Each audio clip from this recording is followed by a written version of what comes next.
Have you ever wondered where you truly stand with English? Maybe you've been studying for months, or even years, but you're not quite sure if you're actually improving. You watch English movies, you listen to podcasts, you even practice speaking in front of the mirror. But deep down, you're still asking yourself, am I getting better or am I stuck? Well, today's your lucky day. I'm Tom, and this is English Fluency, the podcast, where we turn English learning into English living. I've designed a brand new English assessment that's going to reveal your real level in under 25 minutes. No complex grammar books, no confusing charts, no boring textbook exercises, just straight answers that will show you exactly where you are and where you need to go next. Here's what makes this test different. Instead of boring multiple-choice questions about grammar rules you'll never use, I'm going to give you real-life situations that matter. You'll hear a sentence, and I want you to think, does this sound natural to a native speaker, or does something feel off? This is exactly how your brain processes language in real conversations. Think about it. When you're talking to someone, you don't have time to remember grammar rules. Your brain needs to automatically know what sounds right. That's what we call language intuition, and that's exactly what we're testing today. We'll work through 3 levels together. Elementary first, where we test your foundation, then intermediate, where we explore the nuances that separate beginners from confident speakers, and finally advanced, where we dive into the subtle details that make you sound truly fluent. At the end, you'll walk away knowing exactly where you are, what your strengths are, what gaps you need to fill, and most importantly, a clear roadmap for what to focus on next. No more guessing, no more confusion, just clarity. Sound good? Let's dive in. For our elementary section, I'm going to give you 2 options for the same idea. One sounds natural, one doesn't. Your job? Figure out which is which. Here we go. Option A. I am going to the store for buy some milk. Option B. I'm going to the store to buy some milk. If you chose option B, you're absolutely right. We don't say for buy, we say to buy. I'm going to the store to buy some milk. Next up, option A. She don't speak Spanish very well. Option B. She doesn't speak Spanish very well. Option B is correct. With he, she, or it, we always use doesn't, not don't. She doesn't speak Spanish very well. Here's another one. Option A. There are many homeworks to finish tonight. Option B. There is a lot of homework to finish tonight. Option B wins. Homework is uncountable, so we can't say many homeworks. We say a lot of homework or much homework. Let's try this one. Option A. I live in London since 3 years. Option B. I have been living in London for 3 years. Option B is natural. When we talk about something that started in the past and continues now, we use present perfect. I have been living in London for 3 years. One more elementary question. Option A. Can you help me to find my keys? Option B. Can you help me find my keys? Both are actually correct, but option B is more common in everyday conversation. Can you help me find my keys? Here's another one. Option A. I have 25 years old. Option B. I am 25 years old. Option B is correct. In English, we use be with age, not have. I am 25 years old. Let's try this. Option A. My brother is more tall than me. Option B. My brother is taller than me. Option B sounds natural. With short adjectives like tall, we add My brother is taller than me. One final elementary challenge. Option A. I go to work with bus every day. Option B. I go to work by bus every day. Option B is correct. We say by bus, by car, by train. I go to work by bus every day. Here's another basic one. Option A. I agree with you. Option B. I agree with you. Option B is natural. Agree is not used with be. I agree with you. Let's check this. Option A. She is cooking dinner since 6 o'clock. Option B. She has been cooking dinner since 6 o'clock. Option B is correct. For actions that started in the past and continue, now we use present perfect continuous. She has been cooking dinner since 6 o'clock. One more elementary test. Option A. How many children do you have? Option B. How many children do you have? Option B is right. Children is already plural. We don't add as. How many children do you have? Final elementary question. Option A. I want that you come to my party. Option B. I want you to come to my party. Option B sounds natural. After want, we use object plus infinitive. I want you to come to my party. Here's a common preposition mistake. Option A. I'm good in English. Option B. I'm good at English. Option B is correct. We're good at skills and subjects. I'm good at English. Let's check this one. Option A. She said me the truth. Option B. She told me the truth.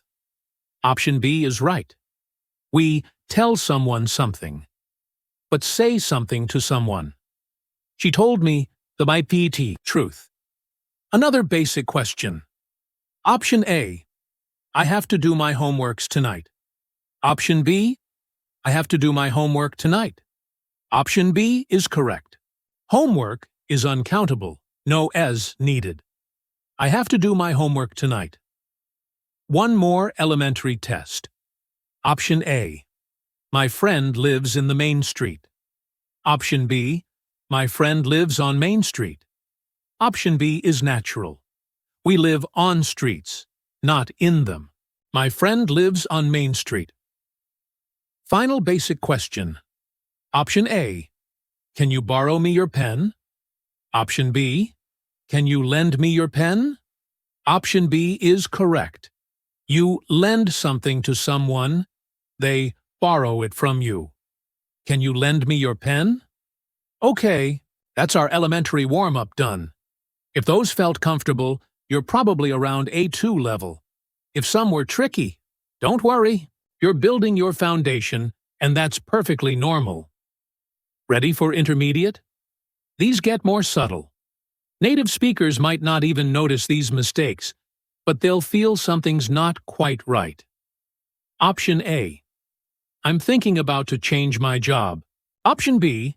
I'm thinking about changing my job. Option B sounds natural. After about, we use the ing form. I'm thinking about changing my job. Next. Option A. The movie was so boring that I fell asleep. Option B. The movie was so boring that I fell asleep. Option B is correct. We fall asleep. We don't feel asleep. The movie was so boring that I fell asleep.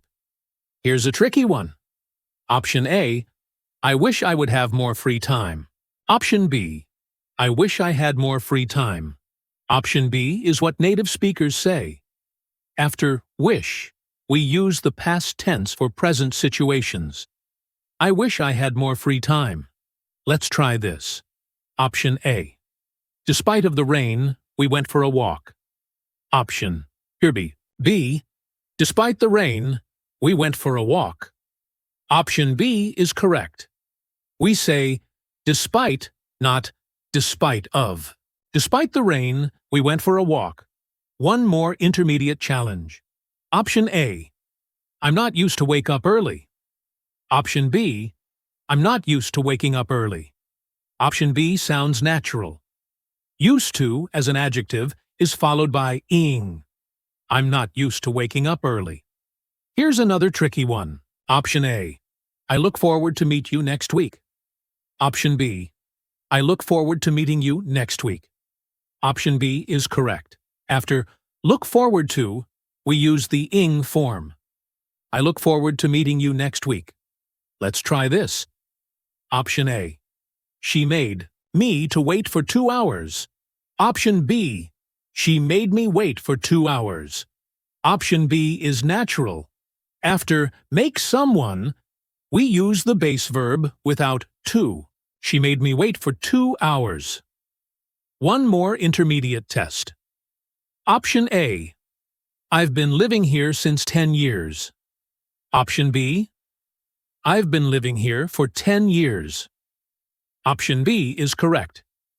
We use for with periods of time, since with starting points. I've been living here for 10 years. Here's a common mistake. Option A. I am boring in this meeting. Option B. I am bored in this meeting. Option B is correct. We feel bored, but things are boring. I am bored in this meeting. Let's try this. Phrasal verb. Option A. Can you turn on the lights up? Option B. Can you turn the lights on? Option B is natural. When the object is a noun, it can go after the phrasal verb. Can you turn the lights on? Another intermediate challenge. Option A. I have been to New York last year. Option B. I went to New York last year. Option B is correct. With specific past times like last year, we use simple past. I went to New York last year.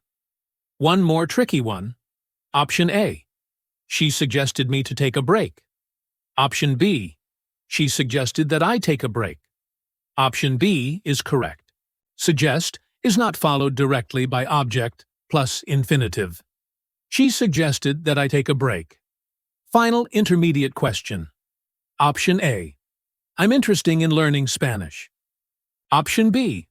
I'm interested in learning Spanish. Option B is right. We are interested in things, but things are interesting. I'm interested in learning Spanish. Here's a conditional mistake. Option A. If I will have time, I'll call you. Option B.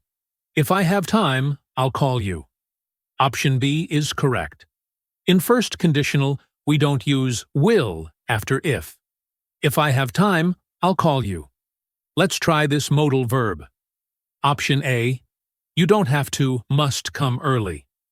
Option B. You don't have to come early. Option B is natural. We can't combine have to and must. You don't have to come early. Another tricky one. Option A. I enjoy to read books in my free time. Option B. I enjoy reading books in my free time. Option B is correct. Enjoy is followed by ing, not infinitive. I enjoy reading books in my free time. Here's a word order challenge. Option A. I go always to bed at 11 p.m. Option B. I always go to bed at 11 p.m. Option B is right. Adverbs of frequency come before main verbs. I always go to bed at 11 p.m. One more intermediate test. Option A. She has been married with John for 5 years. Option B. She has been married to John for 5 years.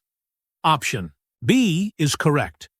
We're married to someone, not married with. She has been married to John for 5 years.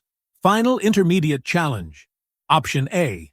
I'm thinking to change my job next year. Option B. I'm thinking of changing my job next year. Option B sounds natural. We think of doing something. I'm thinking of changing my job next year. How did that section feel? If you caught most of those, you're solidly intermediate, probably B1 or B2 level. These are exactly the kinds of errors, CEFR, that can make your English sound less natural, even when people understand you perfectly. Now, are you ready for the advanced section? This is where we separate the good English speakers from the truly fluent ones. Even some native speakers get these wrong occasionally. Option A. I could care less about what he thinks. Option B. I couldn't care less about what he thinks. This might surprise you, but option B is technically correct. If you couldn't care less, it means you care zero amount. But honestly, many native speakers say option A too, so both are acceptable in casual conversation. Here's a subtle one. Option A. Between you and I, this project is a disaster. Option B. Between you and me, this project is a disaster. Option B is grammatically correct. After prepositions like between, we use object pronouns, me, not I. Between you and me, this project is a disaster. Let's try this. Option A, I would have went if you had asked me. Option B, I would have gone if you had asked me. Option B is standard. The past participle of go is gone, not went. I would have gone if you had asked me. Advanced grammar time. Option A, if I was you, I would apologize. Option B, if I were you, I would apologize. Option B follows traditional grammar rules. In hypothetical situations, we use were for all persons. If I were you, I would apologize. Though honestly, many native speakers use was in casual speech. Final challenge. Option A. Hopefully, the weather will improve tomorrow. Option B. I hope the weather will improve tomorrow. Both are widely accepted now, but traditionally, option B was preferred. Hopefully, as a sentence adverb, used to be controversial, but it's completely normal today. Here's a really subtle one. Option A. She's one of those people who is always complaining. Option B. She's one of those people who are always complaining. Option B is technically correct.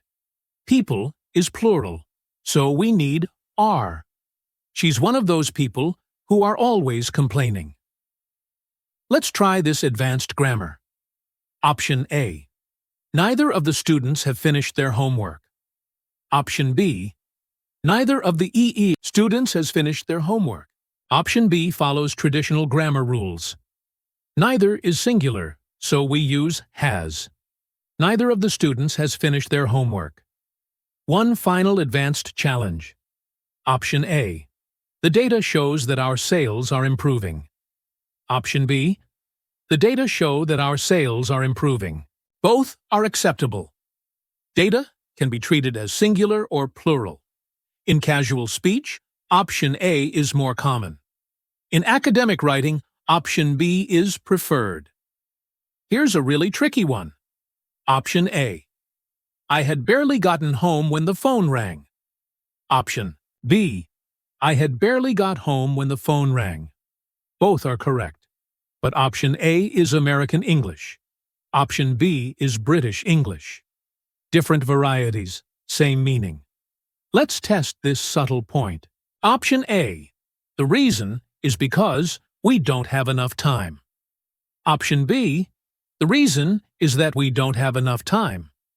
Option B is more precise. The reason is because is redundant in formal English. The reason is that we don't have enough time. Another advanced grammar point. Option A. Each of the students were asked to present. Option B. Each of the students was asked to present. Option B is correct. Each is always singular, even when followed by plural nouns. Each of the students was asked to present. Here's a sophisticated distinction. Option A. I wish I would win the lottery tomorrow. Option B. I wish I could win the lottery tomorrow. Option B is better. Wish with would sounds less natural than wish with could for hypothetical situations. I wish I could win the lottery tomorrow. Final advanced test. Option A. Scarcely had we arrived when it started raining. Option B. We scarcely arrived when it started raining. Option A shows advanced inversion after scarcely. This is sophisticated grammar used in formal writing. Scarcely had we arrived when it started raining. Here's a subtle subjunctive. Option A. I suggest that he goes to the doctor immediately. Option B. I suggest that he go to the doctor immediately. Option B uses the subjunctive mood. After suggest, we use the base form of the verb.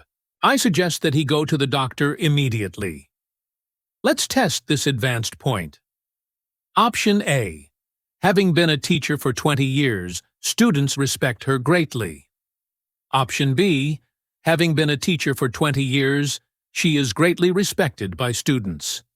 Option B is correct. The participle phrase must relate to the subject. Having been a teacher for 20 years, she is greatly respected by students. Another sophisticated structure. Option A. Not only does he speak French, but also Spanish. Option B. Not only does he speak French, but Spanish as well. Option B is more natural. But also, after not only, is often redundant.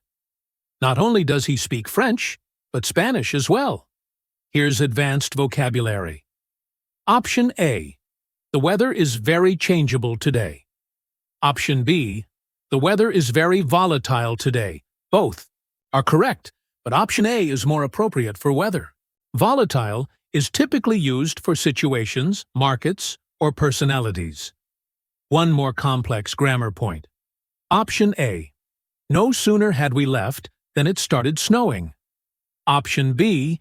No sooner we left than it started snowing. Option A shows proper inversion after no sooner. No sooner had we left than it started snowing. Final advanced challenge. Option A. She acted as though nothing had happened. Option B. She acted as though nothing happened. Both are acceptable, but option A shows sequence of tenses more clearly. She acted as though nothing had happened.